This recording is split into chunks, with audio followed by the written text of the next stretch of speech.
Hello दोस्तों, मैं यशवी यादव आप सभी का आपके अपने YouTube channel education with maths में स्वागत करता हूं।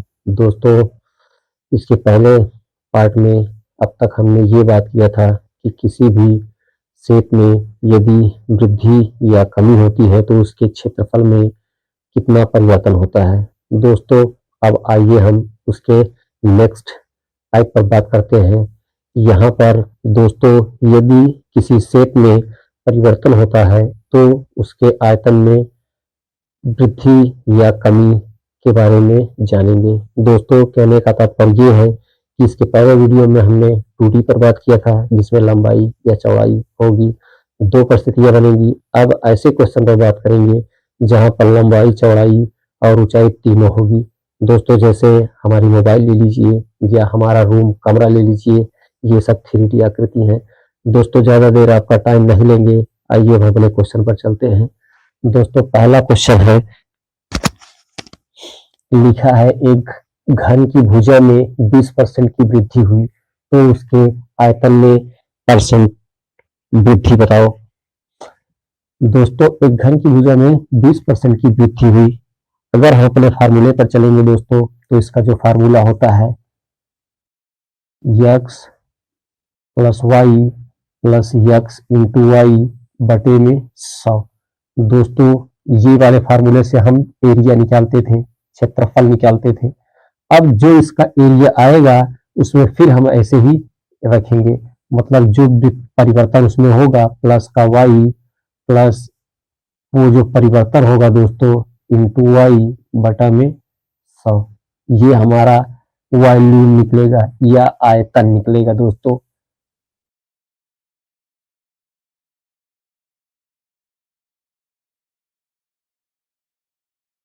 आइए इस फार्मूले पर रखकर हम क्वेश्चन को सॉल्व करते हैं। दोस्तों, कह रहा है कि एक घन की भुजा में 20% की वृद्धि हुई। दोस्तों, घन की एक भुजा में 20% की वृद्धि हुई।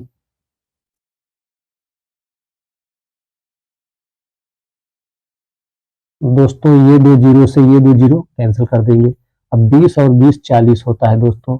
अब दो दूनी 4, दो दूना 4 होता है। अब इन दोनों को जब ऐड करेंगे तो ये होगा 44।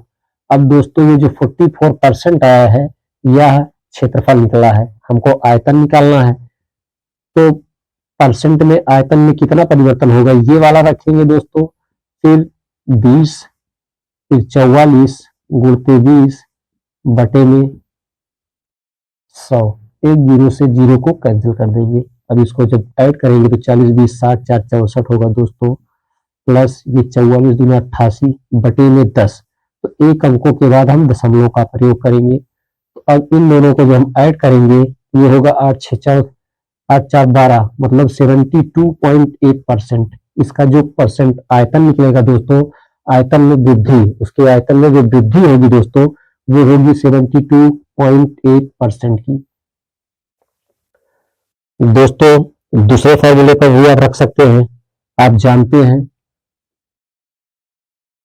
कि कह रहा है कि एक घन की भुजा में 20% की वृद्धि की गई, तो आप जानते हैं कि घन का आयतन क्या होता है। ये सब आपको याद करना बहुत ही आवश्यक है दोस्तों। घन का आयतन बराबर भुजा की घात 3, भुजा की घात 3। दोस्तों, रख सकते हैं इस फार्मूले पर। आपको दोस्तों बेस, ये जो कॉन्सेप्ट है वो क्लियर होना चाहिए, आपका बेस। तो दोस्तों, यहाँ कह रहा है a की पावर 3, जब तक उसकी भुजा में वृद्धि नहीं हुई थी दोस्तों, तो लंबाई गुणते चौड़ाई गुणते ऊंचाई मानेंगे। तो 100 गुणते 100 गुणते 100, इसका जो मान होगा दोस्तों वो होगा 10 लाख, 10 लाख। अब कह रहा है कि वृद्धि कर रहा है, उसकी भुजा में 20% की वृद्धि कर रहा है दोस्तों। तो 120 120 तीनों जगह 20% की वृद्धि करेगा। तो आपको हम पहले ही बता चुके हैं कि 12 का जो होल क्यूब होता है वो 1728 होता है दोस्तों। 12 बराबर में 144 बार चौक 48। अब मल्टीप्लाई करके आप देख लीजिएगा, 1 2 3 जीरो कर देंगे दोस्तों। अब जो वृद्धि होगा दोस्तों, वृद्धि बराबर ये 2 2 4 2 6 जीरो यहाँ अगर इकाई दहाई सैकड़ा हजार 10,000 लाख 10 लाख था, तो दोस्तों यहाँ दिखा रहा है कि 17,28,000 हो गया है। अब इन दोनों के बीच डिफरेंस देख लेंगे दोस्तों। अब ये 10 लाख था, ये 17 लाख है, मतलब 7,28,000 का वृद्धि की वृद्धि हुई है। अब परसेंट वृद्धि दोस्तों निकालेंगे। जब परसेंट वृद्धि निकालेंगे, परसेंट वृद्धि बराबर वृद्धि होगा 72800, एक जीरो और होगा दोस्तों, गुणते 100 बटे में 10 लाख पर हुआ है, तो 6 जीरो यहां लिख देंगे। अब 1 2 3 4 5, 1 2 3 4 5, 5 जीरो से 5 जीरो को कैंसिल कर दिए, ये हुआ 728 अपान में 10। दोस्तों आप जानते हैं कि अगर नीचे 10 होगा तो ऊपर एक अंकों के बाद दशमलव का प्रयोग करेंगे, और दशमलव की जो काउंटिंग होती है वो राइट साइड से होती है। 72.8% की वृद्धि हुई दोस्तों। ये घन पर आधारित एक क्वेश्चन था दोस्तों। आज मैं 3 क्वेश्चन लेके आया हूँ, यहाँ से मैं ये टाइप खत्म कर दूंगा, उसके बाद हम नेक्स्ट टाइप पर चलेंगे। दोस्तों क्वेश्चन लिखा है कि एक सिलेंडर की त्रिज्या 25% तक बढ़ाई जाती है तथा ऊंचाई 20% तक कम की जाती है, तो इसके आयतन में परसेंट वृद्धि बताओ। दोस्तों आप इस फार्मूले पर रखकर इस क्वेश्चन को सॉल्व कर सकते हैं। तो पहली बार कह रहा है दोस्तों x plus y plus x into y पान में 100, ये जो फार्मूला यूज होगा, कह रहा है कि त्रिज्या 25% तक बढ़ाई जाएगी। दोस्तों आपको एक बात और बता दें कि सिलेंडर का आयतन बराबर होता है पाई आर स्क्वायर एच तक है। दोस्तों जब कह रहा है सिलेंडर का आयतन पाई आर स्क्वायर एच, तो ये त्रिज्या जब एक बार 25% तक बढ़ाई गई, तो हम पहली बार में जब क्षेत्रफल निकालेंगे तो 25 प्लस 25 करेंगे, प्लस 25 गुणते 25 बटे में। अब इन दोनों को जब ऐड करेंगे तो 25 25 50 होगा, प्लस 25 का होल स्क्वायर 625 होगा दोस्तों, बटे में 100, तो ये 50 प्लस 6.25 होगा दोस्तों। अब दोनों को जब ऐड करेंगे तो इसका जो मान आएगा दोस्तों वो आएगा 56.25%। अब दोस्तों कह रहा है कि उस यहाँ कह रहा है कि कमी हुई है, तक कम हुआ तो माइनस का प्रयोग करेंगे, प्लस होगा 56.25 इंटू माइनस का 20 होगा बटे में 100 होगा। दोस्तों इस जीरो से इस जीरो को कैंसिल कर देंगे। अब जब आप जानते हैं कि यहाँ प्लस है तो प्लस माइनस माइनस होगा दोस्तों। अब इस वाले माइनस से इस वाले प्लस को जब मल्टीप्लाई करेंगे तो प्लस माइनस यहाँ माइनस का सिंबल होगा। अब पहले यहाँ हम लिखते हैं 56.25 माइनस 20, अब यहाँ माइनस का सिंबल होगा। अब इन दोनों को मल्टीप्लाई कर लीजिएगा, इन दोनों को, इसको 2 से 10 को डिवाइड कर दीजिए 5 बार में, और इसको 5 एकम 5, ये 5 एकम 5 एक बचा दोस्तों, ये 5 एकम 5 एक नहीं, ठीक, 5 एकम 5 एक बचा, यहाँ 5 दूना 10 और 5 में 25, इसका जो मान आएगा वो आएगा 11.25। अब समान चिन्ह दोस्तों जानते हैं कि जुड़ते हैं, अब इन दोनों को जोड़ दीजिए, 56.25 माइनस 20 10 30 31 31.25। अब इसको माइनस करेंगे दोस्तों, जब इसको माइनस करेंगे तो इसका जो मान आएगा, ये 25 है, ये 25 है, मतलब घटाएंगे तो 0 होगा, ये 6 में से घटाएंगे 5 होगा दोस्तों, यहाँ दशमलव का प्रयोग होगा, 5 में से 3 घटाएंगे 2, मतलब दोस्तों दशमलव के बाद 0 का महत्व नहीं होता है। इसका जो मान आएगा वो 25% आएगा दोस्तों। अब आप दूसरे तरीके से निकाल सकते हैं दोस्तों। यहाँ कह रहा है कि सिलेंडर के आयतन में 25% तक वृद्धि की जाती है और ऊंचाई में 20% तक कमी की जाती है। तो जब पहली बार दोस्तों जब वृद्धि नहीं की गई थी तो ये 100 था, पाई इंटू 100 इंटू एच जो था 100 इंटू ये भी 100 था, ये आर 2 बार आर है तो 100 इंटू 100, तो जब इसका मान निकालेंगे दोस्तों तो ये होगा 10 लाख, कितना 10 लाख, ये पाई होगा। अब कह रहा है दोस्तों कि जब सिलेंडर की त्रिज्या में वृद्धि की जाती है, कितने की 25% की, तो दोस्तों जब वृद्धि की गई तो ये पाई होगा गुणते 25% की वृद्धि दोस्तों, मतलब 125 होगा, गुणते 125 होगा, फिर यहाँ कह रहा है 20% की कमी की जाती है, मतलब उसकी जो ऊंचाई है वो 80% हो गई। अब दोस्तों इसका मल्टीप्लाई कर लीजिए, ये पाई होगा दोस्तों, ये 0 होगा, 8 पंजे 40 होगा दोस्तों हासिल, 4 12 अट्ठे 96 4 100।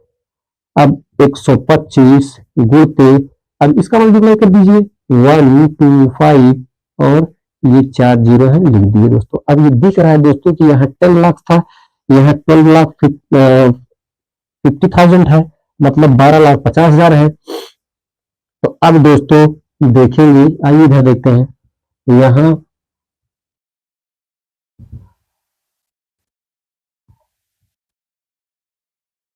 दोस्तों जो इसका क्षेत्रफल निकला था 10 लाख, अब यहाँ 12 लाख हुआ है। तो दोस्तों अब जब इन दोनों के बीच अंतर देखेंगे तो निकलेगा 10,000 लाख 10 लाख, मतलब दोस्तों 10 दो 12 लाख, 2 लाख, यहाँ 2,50,000। अब परसेंट वृद्धि देखेंगे दोस्तों, परसेंट वृद्धि बराबर 2540 इंटू 100। अब वृद्धि किस पे हुई दोस्तों, इस 10 लाख पर हुई है, तो 6 जीरो नीचे कर देंगे दोस्तों, 2 3 4 5 और ये 6, 1 2 3 4 5 और ये 6, दोस्तों 25% की वृद्धि होगी। दोस्तों आप इस क्वेश्चन को उतार लीजिए, फिर हम आगे चलते हैं। दोस्तों ये जो पहला क्वेश्चन है ये कह रहा है कि एक गोले के त्रिज्या में 10% की कमी की गई, उसके आयतन में परसेंट कमी बताओ। तो दोस्तों अगर हम फार्मूले का यूज करेंगे तो कह रहा है 10% की कमी की गई, अगर वृद्धि होता है तो प्लस और कमी होता है तो माइनस, -10,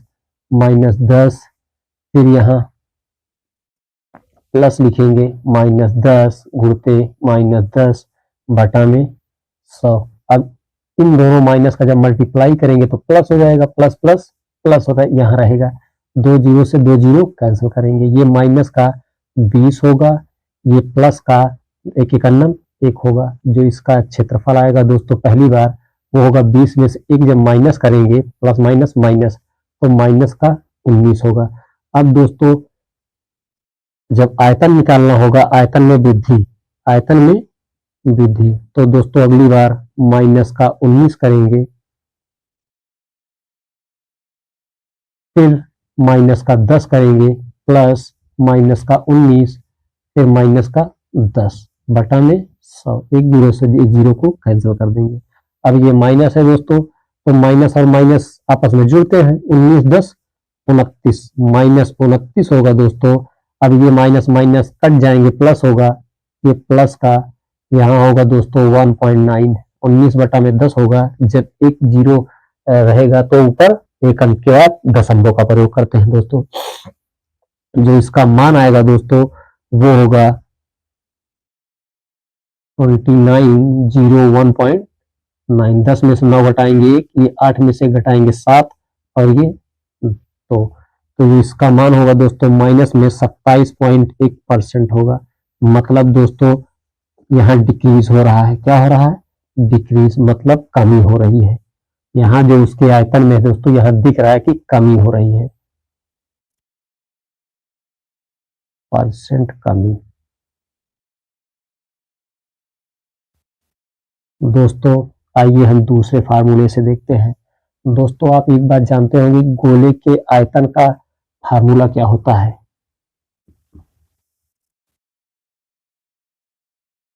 गोले का आयतन बराबर 4/3 पाई आर क्यू।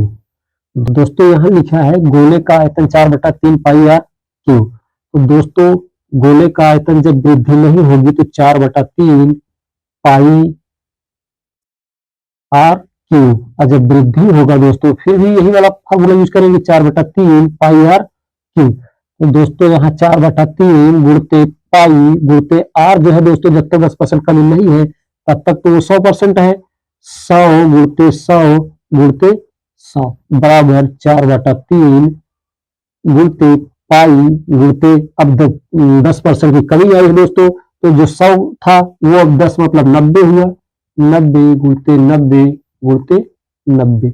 अब 4/3 से 4/3 कैंसिल करेंगे, पाई से पाई को कैंसिल करेंगे। अब इन तो 100 का जब होल क्यूब करेंगे दोस्तों तो ये 2 2 4 2 6 मतलब 10 लाख होगा दोस्तों। और ये वाला जो होगा 9 9 81 9 729 729 7,29,000। अब इनके बीच अंतर देखेंगे, ये 10 लाख है, ये 7,29,000। घटा दीजिए दोस्तों, 2 यहाँ 3 यहाँ जीरो है तो 3 यहाँ जीरो है, 1 2 3 जीरो। अब ये हुआ 10 में से 9 घटेगा 1, ये हुआ 9 9 में से 2 घटेगा 7 दोस्तों, ये 9 में से 7 घटेगा 2 2,71,000। अब दोस्तों यहाँ दिख रहा है कि परसेंट कमी, जब परसेंट कमी होगी दोस्तों तो इस फार्मूले पर रखेंगे कि परसेंट कमी यहाँ 27130 गुणित 100 हुई कितनी पर है दोस्तों, 10 लाख पर है। 2 4 और ये 6, 2 जीरो से 2 जीरो यहाँ कैंसिल करेंगे दोस्तों, 1 2 3 जीरो यहाँ है तो 1 2 3 जीरो यहाँ है। ये हुआ दोस्तों 271/10। तो एक अंक के बाद दोस्तों दशमलव का यूज करेंगे, राइट साइड से दशमलव की गिनती करते हैं दोस्तों। ये परसेंट कमी होगी, क्या होगी दोस्तों, इसका जो चिन्ह है ये कहता है कि परसेंट कमी हुई है दोस्तों। आइए अब हम दोस्तों अपना अगला क्वेश्चन देखते हैं। लिखा है दोस्तों, एक वस्तु की कीमत में 25% की वृद्धि की गई, व्यक्ति अपने खर्च में केवल 15% की वृद्धि करना चाहता है, तो उसे अपनी खपत कितने % कम करना चाहिए। तो दोस्तों कह रहा है दोस्तों कि उसके कीमत में, दोस्तों यहां लिखिएगा खर्च, यहां लिखिएगा कीमत। दोस्तों कह रहा है कि उसकी कीमत में 25% की वृद्धि की गई, जो खर्च है दोस्तों वो 25% का मतलब आप जानते हैं बटे में 100। तो अब इसको जब कैंसिल करेंगे 25 से कम 25, 25 चौको 100, सीधा सीधा नीचे वाली जो संख्या होती है दोस्तों वो पूर्णांक होती है। ये कह रहा है कि जो 4 रुपए कीमत खर्च होती थी, जब वृद्धि होगी तो वो 5 खर्च होगी दोस्तों। और कह रहा है खर्च में 15% की वृद्धि करता है, खर्च का देख लो दोस्तों 15 बटे में 100 कैंसिल करेंगे, 5 3 15, 5 दूनी 10 20, मतलब उसका जो खर्च पहले 20 था दोस्तों अब वो 20 3 23 हो रहा है दोस्तों। अब इस 20 को 4 से डिवाइड कर देंगे तो खर्च कीमत, जब इस खर्च में इस कीमत से डिवाइड करेंगे तो खपत आएगी दोस्तों। जो खपत होगी दोस्तों 4 पंजे 20, और इसको जब करेंगे दोस्तों तो ये होगा 23/5। दोस्तों आप जानते हैं इस रेशियो का मतलब होता है बटे में, तो इधर मल्टीप्लाई कर देंगे इसको, ये होगा दोस्तों 25 और ये होगा 23। अब दोस्तों दिख रहा है कि जो पहले खर्च 25 था अब कमी आई है दोस्तों 23 हुआ है, तो इन दोनों के बीच जब अंतर देखेंगे दोस्तों तो वो 2 का आएगा। गुणते 100 बटे में किस पर हुआ है, 25 पर हुआ है तो 25 लिखेंगे, 25 चौको 100 दोस्तों। 4 दूना 8% की कमी हुई है दोस्तों। इसको आप फार्मूला पर भी रख के सॉल्व कर सकते हैं, या इसको सीधा सीधा ऐसे भी सॉल्व कर सकते हैं दोस्तों। सपोज दैट मानो कि वो जो वस्तु है वो 100% थी, कितना थी 100% दोस्तों। अगर हमारी जो वस्तु थी वो सपोज दैट मानो 100% थी तो 25% की दोस्तों वृद्धि होती है। क्या होती है दोस्तों, 25% की वृद्धि होगी तो दोस्तों वो 125 होगा, सीधी बात है 25% की वृद्धि होगी। अब फिर कह रहा है खर्च में 15%, खर्च में केवल 15%, सॉरी दोस्तों कह रहा है खर्च में केवल 15% की वृद्धि होती है, तो दोस्तों वो जो उसका खर्च है वो अपने खर्च में 15% की वृद्धि करना चाहता है, मतलब जो खर्च 100 में जो खर्च पहले होता था उसमें अब वो 15% की कमी करना चाहता है। तो दोस्तों अब इसके बीच में जब अंतर निकालेंगे तो वो होगा 15 10 25, ये होगा 10 का अंतर दोस्तों गुणते 100 बटा में 125। अब कैंसिल करेंगे, 25 चौको 100, 25 पंजे 125, 5 दूनी 10, मतलब 4 दूनी 8% दोस्तों। कि वो खपत कितने परसेंट कम करना चाहिए। मतलब अगर वो 8% कम कर दे खपत, तो उसके ऊपर कोई बोझ नहीं होगा दोस्तों। अब यहां से दोस्तों हमारा ये टाइप खत्म होता है। अब हम अपने नेक्स्ट टाइप पर चलेंगे, आय और व्यय पर आधारित क्वेश्चन करेंगे दोस्तों। आप लिख लीजिए, फिर मैं इसको इरेज करता हूं दोस्तों।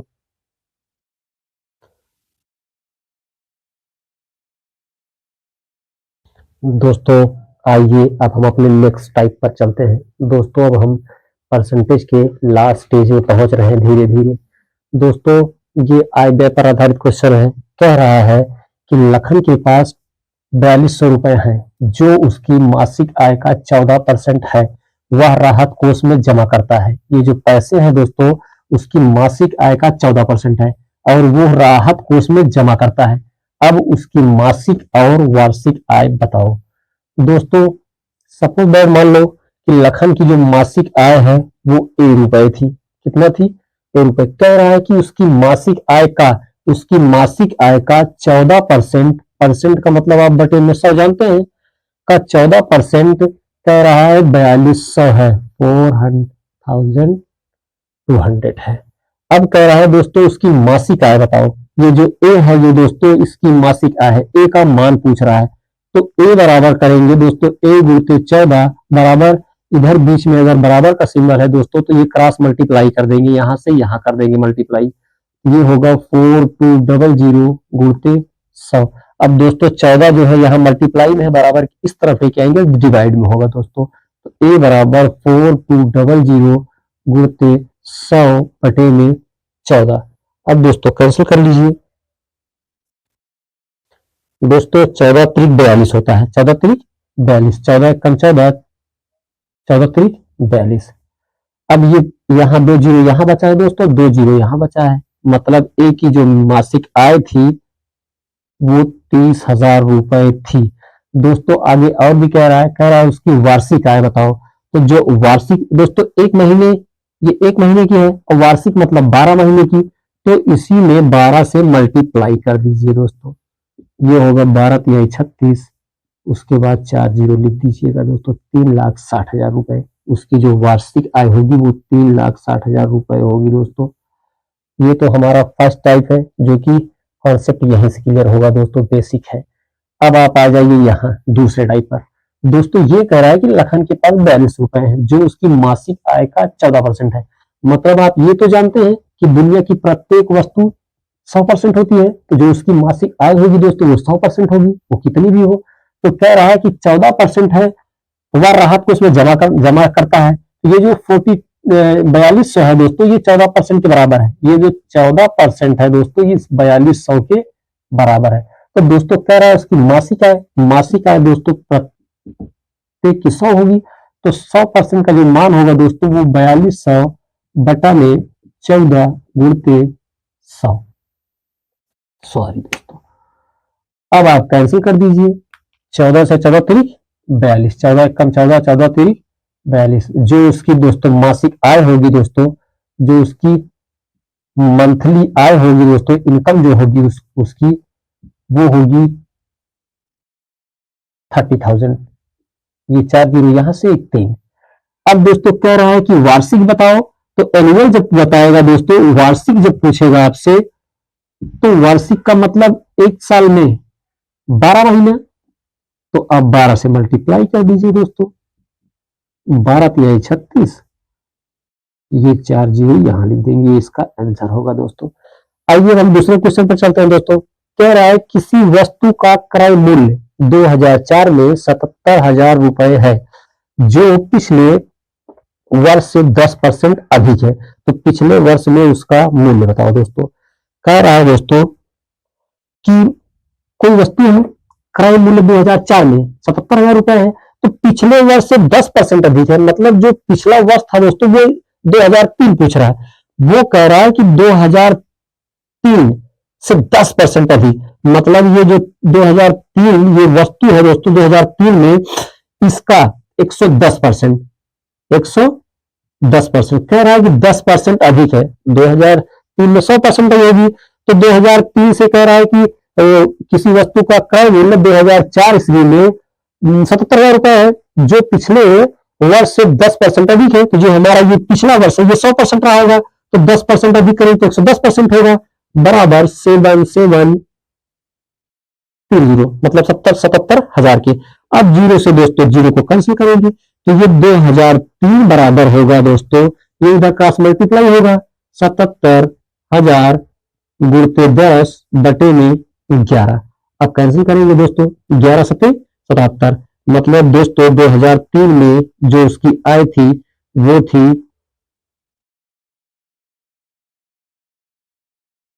आइए अब हम अपने सेकेंड टाइप से देखते हैं।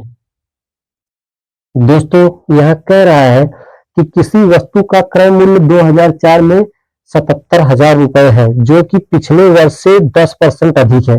मतलब सीधे सीधे दोस्तों कह रहा है कि जो 110 का मान है वो 7730 77,000 के बराबर है। तो कह रहा है कि दोस्तों पिछले वर्ष जो वस्तु थी वो 100% थी, तो 100% का मान पूछ रहा है दोस्तों, 77,000 बटे में 110 गुणते 100।